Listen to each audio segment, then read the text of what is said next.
Okay, thanks to Sinead. 7:32, talkSPORT Breakfast with Ali McCoist and me and our friends at Arnold Clark up in Glasgow. Get $7.50 off any used electric car or home charger. You're right, Ali. It was on the east side of Glasgow, the showroom. Beautiful, big one. I told you, because the other ones we did were... Not far from Celtic's training ground, I don't think. No, it's miles for Celtic's training ground. Of course it is. According to wee caddy, wasn't he? Craig, he says it's only up the road. Oh, was it Parkhead, near Parkhead? Near Parkhead. All right. Okay. All right. Well, we just heard this in the Sun this morning. Boozing can make you bald. What? Oh, yeah. Oh, no, what's happened to Popeye?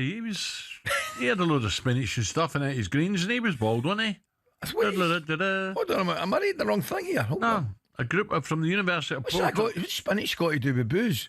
Well, they're saying kale. If you heard the news, instead of stuffing your face with biscuits, right? Sinead was saying that kale and broccoli make your hair grow. I like broccoli. Do you? A wee man loves broccoli. Wee Arn loves broccoli, man. He's got to have broccoli with everything. Broccoli's very good for you. Iron content. You should have more broccoli. So's Guinness. Guinness has got iron content, isn't it? I could dip the broccoli in your Guinness anyway. Yeah.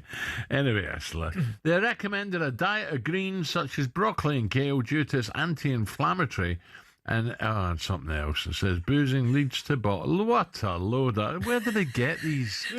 What a load of nonsense. Wait a minute, you started off full of optimism about this. It's murder, honestly. Right, Spurs putting arguably the best performance... It's just come up here. A group from the University of Porto. Yeah. What do they know about it? What do they know, Porto? I know. Yeah. Exactly. Mickey van der Ven, right? We've got to talk about Tottenham last night. Brilliant. But the game was live on talkSPORT. Keeper's come out, got himself stranded, and Johnson has passed it into the net from a tight angle on the right-hand side. Terrific finish from Brennan Johnson and a brilliant pass from Simmons. I'm pleased for him. Now comes the goalkeeper again. Oh, Colin Mawani's got there first. He's charged it down, gets it onto his right foot, and it's slothered in for two by Odegaard. Here's Lopez. Oh, the Peruvian's just been caught from behind there. It's going to be a yellow card. And poor tackle. A daft one. As well, the giveaway from Brennan Johnson. So the referee's had a look, he's come back. The yellow card is going to be wiped out, and it's going to be replaced by a red. Oh, Mickey van der Ven, what a run this is. 50 yards, 60 yards. What a goal. They will talk about that one for years. And here they come again. He's 3 against Romero. 1. Odegaard slipping it in. Polina! It's 4. What an analgesic this is to the misery of the weekend, and it is a penalty for Spurs in stoppage time. Oh, Richarlison, come on, I know you need a goal, but a young lad runs up, stutters, and smacks it off the underside of the bar again. Spurs miss the penalty. Spurs 4, Copenhagen 0. How they needed that. Absolutely. The big question is Mickey van der Ven. Where was he running to? Madrid or Anfield? Where was he running to? Steady on. Come on. What a goal, by the way. Brilliant goal. From his 18-yard line. That was a fantastic goal. But do you know the bit? I mean, the finish was good as well. But do you know the wee bit where he takes a touch just with his left foot in the middle when the guy's maybe just coming across and he can't, and then he accelerates. Yeah. And he goes away for the guy. Well, I'm sorry, he's too good for Spurs at the moment. Oh, no, wait a minute. Listen. Oh, you want to bet now he's not there next year? Get our next guest on. Do you want to bet? Get our next guest on. On the sports bar last night, Jason Cundy really upset the chunk, but refusing to give Tottenham any credit for the victory. All right, they're not a great side. How many points they got, Copenhagen? They are in the Champions League. How many points they got? I don't care, mate. They're in the Champions League. I can't see them. So don't mug us off and say, Spurs, humble yourselves. We've won 4-0. We've won 4-0, yeah? We could have won 6 or 7. We put in a decent performance, and we're allowed to talk positively about the way we played. You just literally constantly want to sit here and mug Tottenham off. And quite frankly, mate, I'm starting to get the hump with it because I'm sick and tired of seeing you on YouTube shouting your mouth off with your little clown outfit on, giving it the big one 24/7. Like Spurs are a big club, and we're allowed to talk about them in a good light when they play well. I'm sick of it. Sounds very much like mission accomplished for Jason there. The chunk. Calm down, Jamie. He's diving in there. Especially with the game last week, Chelsea Spurs. Men against boys, wasn't it? Did you not see Jason? No. Oh, he gave him it. Did he? He gave him it on Monday night, I think it was after. I couldn't believe how bad Tottenham can be out there. They just did nothing up front. They couldn't get out, could they? Every time the midfield, the ball bounced in midfield, it was blue shirts on it, blue shirts on it, blue shirts. It was one of the worst games I've seen Spurs play for a long time. It was poor. But Chelsea, you don't know what you're getting with Chelsea. I mean, they beat Liverpool and then they go to Tottenham and win. And were maybe not well beaten, but Sunderland, you can't argue with Sunderland's victory at the Bridge following on the Saturday, which I went to watch. It's crazy. But look, Spurs, I don't know, is there a light at the end of the tunnel? Last night was better, but crikey. John is now for more than last night. DJ, Tottenham fan and co-host to the Final Word phone in. He's already said his goodbye to Van de Ven. Good morning, Majestic. Majestic, good morning, my pal. How are you, mate? Stop selling Van de Ven out. It's not fair. I told you. What I told you, mate. What a goal. Listen, do you know what it is? It's funny that you mentioned that because do you know what it reminded me of? Gareth Bale arriving on the world stage against Inter Milan. Ran off the pitch, back on the pitch. Remember that? Yeah, that was obviously for Real Madrid. But that goal last night from Van de Ven is exactly what Thomas Frank Spurs needs right now. It was special. It was like Sonny's goal against Burnley. And it gave that stadium that's been very, very flat of late, and Ali will know because he's been there for comms, it's been quite toxic at times. And that, I think last night it was the game that was needed. And listen, Cundy's right. Copenhagen, how many points have they got in the Champions League? You've got to beat what's in front of you. And that game was the perfect remedy for going into the Man United game because against Chelsea, as you say, Al, was absolutely woeful. Men against boys. And hopefully this could be the turning point for Thomas Frank's Spurs because, ironically, the stats, we sit 6th in the Premier League, unbeaten in the Champions League. That looks all good, but the eye test has been poor. Last night, the football looked a lot better. Are you confident? Sorry, Alan. They've just got to keep this going. Manchester United come to Spurs at the weekend. So, everyone thinks United are improving, so this is another test. Yeah, absolutely. It's going to be another test for Spurs. Although we did beat them 4 times out of 4 last year, and apparently we were absolutely awful last year. So they were bad. They've improved, and I think that's going to be a really good game. And I think for Spurs on Saturday going into that game, it's a quick turnaround. Of course, Man United have had more time to prepare for the game.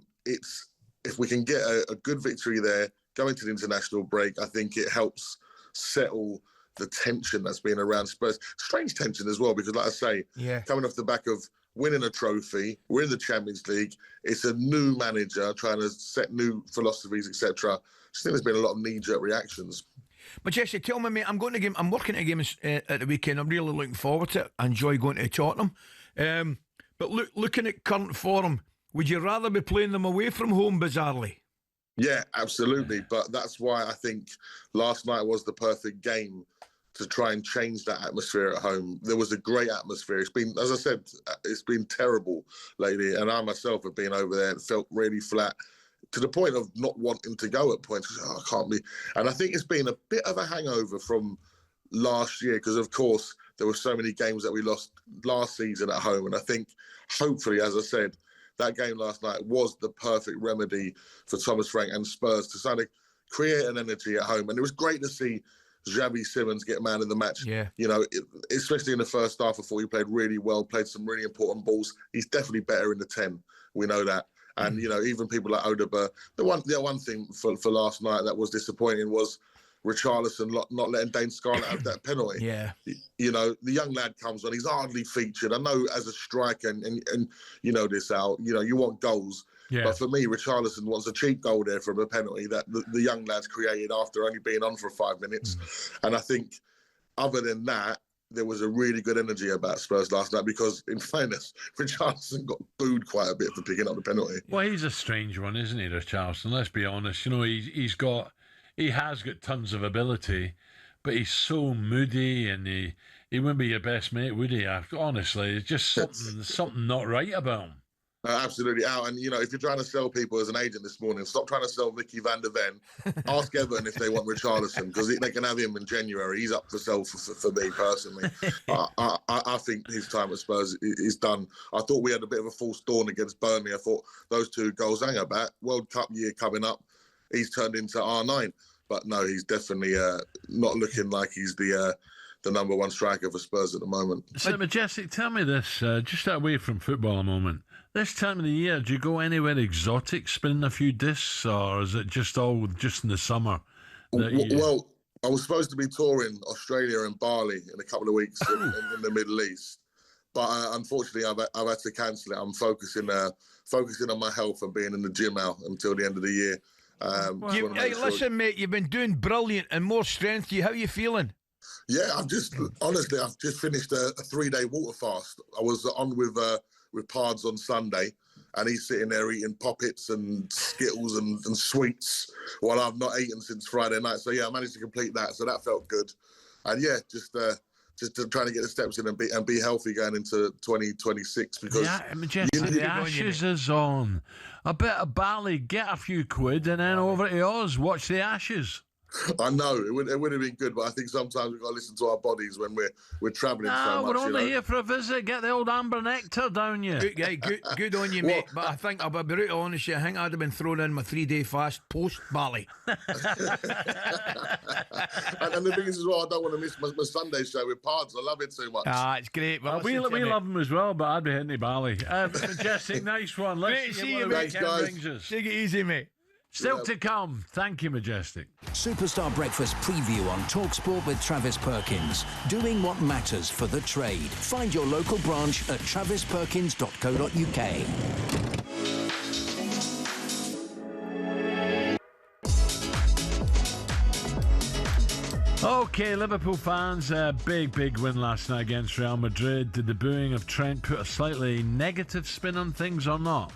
Or was it vital on your side, holding on to victory? Daniel the Red rang his bell and said he got what he deserved. He gets booed every time he touched the ball. And that is amazing because they didn't use him for what he's capable of.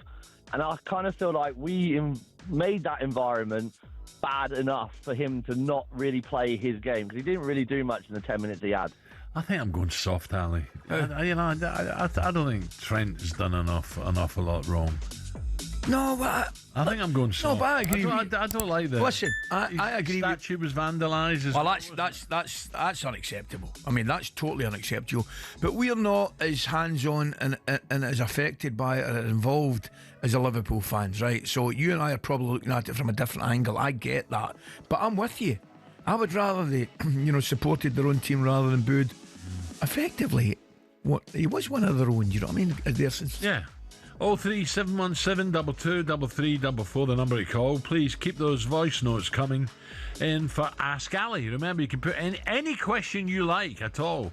The man alongside me on that number, 03717 223344. That was a look ahead, all thanks to brilliant Travis Perkins.